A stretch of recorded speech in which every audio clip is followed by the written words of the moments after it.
আসসালামু আলাইকুম সবাই কেমন আছেন?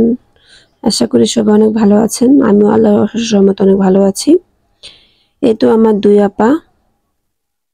আপা এসে আমাদের বাসায় আজকে হঠাৎ করে এসে পড়েছে। এসেই আমার জেপসিকে নিয়ে খেলাধুলা করছে। তারপরে খাওয়া-দাওয়া করতে হবে। তাই খাওয়া-দাওয়ার জন্য রান্না করতে চলে আসলাম। চিকেন লেগ পিস রোস্ট করব। লেগ পিস আছে কি কিছু পিস আছে আরকি। সবকিছু মিলে আমি ভাবছিলাম আজকে শুধু ফ্রাই করব। তো যেহেতু ওরা হঠাৎ করে চলে আসছে সেজন্য ভাবলাম যে রোস্ট করে ফেলি। ফ্রাই করলে তো আর হবে না।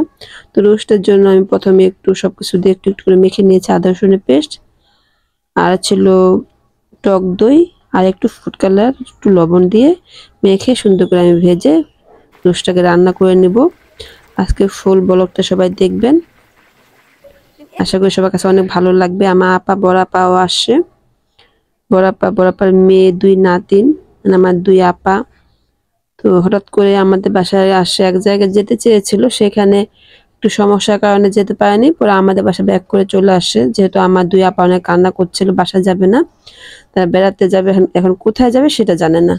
হঠাৎ করে আমাকে ফোন দিয়ে বলতেছে আমাদের বাসায় আসবে।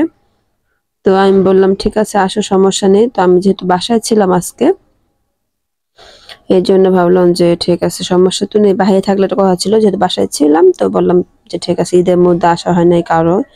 আসবে করে আপা তো এমনি বের হইতে চায় না একটু অসুস্থ আপার।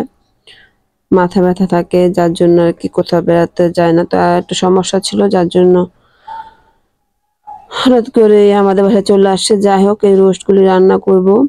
আর কি করব কি না করব সব থাকবো আজকে ভিডিও ব্লগে সবাই দেখবেন। পুরা ভিডিওটা দেখলে বুঝতে পারবেন।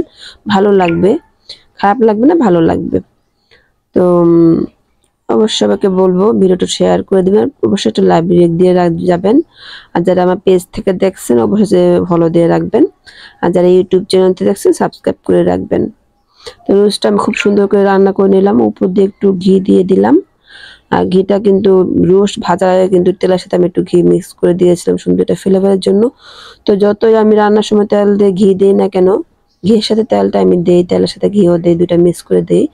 তো রান্নার শেষে আমার কেন জানি ঘি না দিলে একদমই ভালো লাগে না, তরকারি খেতে ভালো লাগে না। যাই হোক, তো রোস্ট আমার হয়ে গিয়েছে। এখানে গরুর মাংস হাতে মেখে ভুনা করে নিব।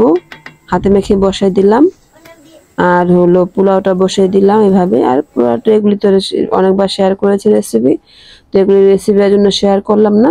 এদিকে আমি রান্না বসে গেছিলাম গোসল করতে। বড় আপা এসে দেখে পোলা-টোলা রান্না মানে শুরু হয়ে গেছে। নাড়াচাড়া করে সুন্দর করে ঢেকে রাখছে। এসে আমি সবাইকে খাবার দিয়ে দিলাম। আর সবাইকে বলতে আমার বড় আপার ২ ছেলেও আসছিল। ২ ছেলে, ২ মেয়ে আর আমার ২ আপা, নাতিন আরকি। তো ওরাও আরকি কজন আসছিল। আর দুলাভাই আর হলো ভাগ্নের হাসব্যান্ড গেছিল ওখানে।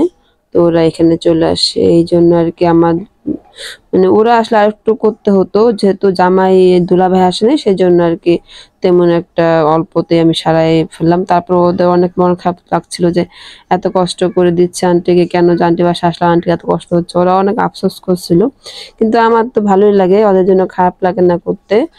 আর ভালো লাগে বলতে আমার ২ আপা আছে ওদের দেখলে আমার অনেক ভালো লাগে আরকি। যাই হোক তো ওদেরকে মানে খাওয়া-দাওয়া করে এরপর বিকেলবেলা একটু ছাদে গেলাম। ছাদে গিয়ে একটু ঘোরাফেরা করলে ওদের মনটা ফ্রেশ লাগবে সেজন্য নিয়ে আসলাম ছাদে। এই দুষ্টু ২ মনি আমাদের অনেক আদরের ২ মনি। তো ওদেরকে মানে খুব মজা পায় ওরা ছাদে আসলে। তো এদিকে সবাই ছাদে আসছিলাম। এখান দিয়ে বড় আপ্পা বলতেছে আইসা দেখে যে আমার গাছগুলো পুরা ঘাস ভরে গেছে। তো আপা এসে আমার মানে গাছগুলো পরিষ্কার করে দিচ্ছিল। তো মনে আমি খুশি হইলাম যাক ভালো হয়েছে। আপা আমার গাছগুলি পরিষ্কার দিয়ে যাচ্ছে। আমি খুশি হওয়ার কারণ হলো কারণ আমি ছাদে আসি সময় পাই কম। মানে ছাদে এসে যে একটু সময় দিব গাছগুলাকে সেই সময়টা পাচ্ছি না। এই আরকি এজন্য আরকি আপাকে বললাম কিছু পাতা ছিঁড়ে নিয়ে যান। তো আপা পরিষ্কার-টরিষ্কার করে সবগুলো একটু পাতা ছিঁড়ে নিচ্ছে। এই যে এদিক দিয়ে আমি একটু ভিডিও নিচ্ছিলাম সবাই কি করছে না করছে। এদিকে অয়ন আসছে ছাদে, অয়ন আম্মু ওরা খেলাধুলার জন্য প্রস্তুতি নিচ্ছে। এদিকে দেখেন ২ টা ড্রাগন ফুল আসছে ড্রাগন গাছের। খুব সুন্দর দেখতে, খুব কিউট তাই না? আমার কাছে ভীষণ ভালো লাগে দেখতে। তারপর বিকেলে নিচে এসে একটু নুডলস রান্না করে নিলাম। তো সবজি তেমন কিছুই ছিল না, শুধু মুরগির মাংস একটু গরুর মাংস দিয়ে নুডলসটা রান্না করে নিয়েছিলাম, এই আর কি। মানে সব অল্প অল্প করে করেছি, আর সব ভিডিও করে নিয়ে, কারণ হলো মোবাইলে চার্জ ছিল না, একটু ঝামেলার মধ্যেও ছিলাম, ভিডিও করতে ঝামেলা লাগছিল, সেজন্য আর ভিডিওটা করা হয়নি। তো এদিকে রাত্রের খাবার এদিকে ফেলেছি, পোলাও ছিল, একটু ভাত ছিল, শুটকি ভুনা করেছে, মুরগির মাংস আবার আলু দিয়ে রান্না করেছিলাম রাত্রে, একটু ঝাল ঝাল করে শুটকি ভুনা করেছি, শাক ভাজি করেছি একটু আলু দিয়ে। এই শাকটা হলো এটা কি বলে, ক্যালাকুস যে পাতা আছে না, ক্যালাকুসের পাতা, সেটা, এটা নাকি খুব ভালো আর কি। যাই হোক, এগুলো রাত্রের জন্য করেছিলাম আজকে। তো আজকে ভিডিওটি এ পর্যন্তই। সবাইকে আল্লাহ হাফিজ, আসসালামু আলাইকুম সবাইকে।